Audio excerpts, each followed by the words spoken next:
आजच्या युतीच्या पत्रकार परिषदेत उद्धव ठाकरेंनी काँग्रेसबाबत सूचक विधान केले। काँग्रेसची भूमिका आधीच जाहीर केली आहे, मात्र शरद पवारांसोबत चर्चा सुरू आहे अशी माहिती त्यांनी दिली आहे। आम्ही आमचं बघू असं वडेट्टीवारांनी म्हटलंय।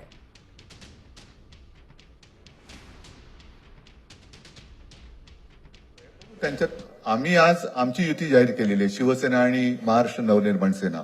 जे महाराष्ट्र प्रेमी आहेत त्याच्यात काही भाजपातले सुद्धा अस्सल मराठी आहेत, ते सुद्धा येऊ शकतात।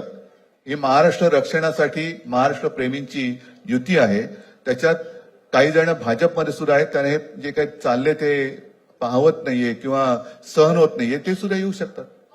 काँग्रेसने जर जाहीर केलं ना, मग आता म्हणजे आणखीन काय बोलायचं? तोडलं का?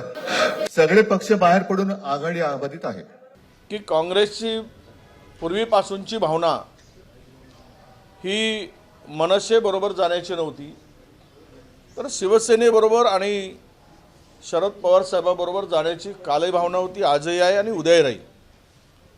त्यामुळे आम्ही ते दोन भाऊ एकत्र लढतायत म्हणून आमचं काय होईल ते आम्ही बघून घेऊ।